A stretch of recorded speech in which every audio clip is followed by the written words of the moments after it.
हो नहीं सकती तुझसे मेरे यीशु प्यारे। जुदा मैं हो नहीं सकती तुझसे मेरे यीशु प्यारे।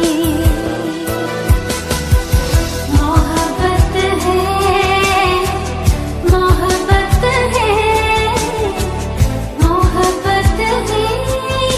परमेश्वर के धन्य नाम की महिमा हो। आज के आराधनात्मक मनन की ओर आप सभी का बड़े विनम्रता के साथ स्वागत करता हूं। आइए आज के मनन के लिए हम बढ़ते हैं लेवी व्यवस्था की पुस्तक 3रा अध्याय उसकी 16वीं आयत।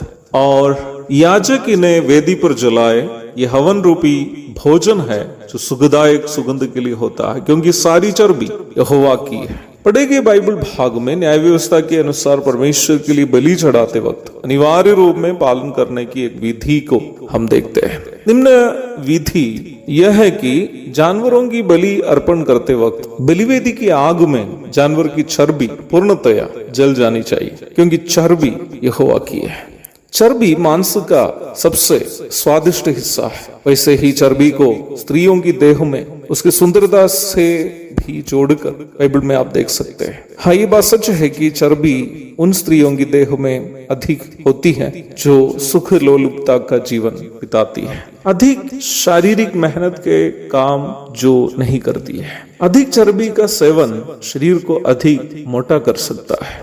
जब हम आत्मिक नजरिए से देखने पर चर्बी मनुष्य के अहम भाव का भी प्रतीक है। जिन जिन चीजों को हम अपने योग्यताएं समझते हैं या अपनी महिमा की बातें समझते हैं, चर्बी उन सभी चीजों का एक प्रतीक है। इब्रानी भाषा में चर्बी के लिए उपयोग किया गया हेलेब शब्द जानवर के शरीर के सबसे मूल्यवान भाग को दर्शाता है। परमेश्वर के लिए जब हम आराधना का अर्पण करते हैं, परमेश्वर यदि हमारी आराधना को ग्रहण करना हो तो हमारे जीवन में ऐसी कोई वस्तु नहीं होनी चाहिए जिसे हम परमेश्वर से अधिक मूल्यवान समझते हैं। वो चाहे हमारे व्यक्तिगत योग्यताएं क्यों न हो, या फिर हमारी संपत्ति, हमारे प्रियजन या अन्य कोई व्यक्ति या वस्तु।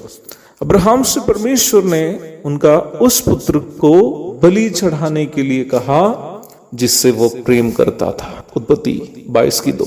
अब्राहम की बलि उस बलि का एक प्रतीक थी जो परमेश्वर बाद में मानव जाति के लिए अर्पण करने वाला था। परमेश्वर भी मानव जाति के उद्धार के लिए जब बलि का अर्पण किया तो उन्होंने अपना उस एकलौता पुत्र को, जिससे वह अत्यधिक प्रेम करता है, हमारे बदले में अर्पण किया।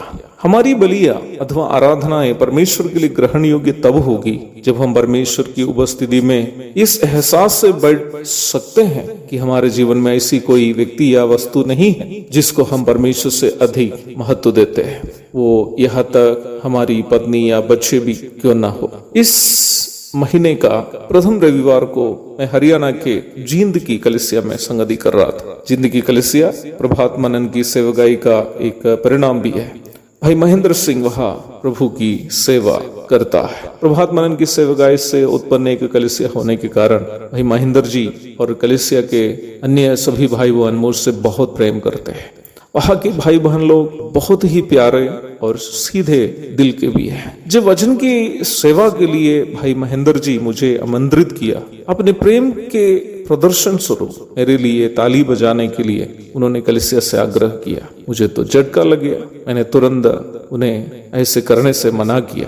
मैंने उनको समझाया कि आराधना सभा में प्रशंसा और महिमा के योग्य एक ही व्यक्ति है, वो केवल और केवल परमेश्वर है। न पास्टर है, न अगुवे है, न प्रीचर है।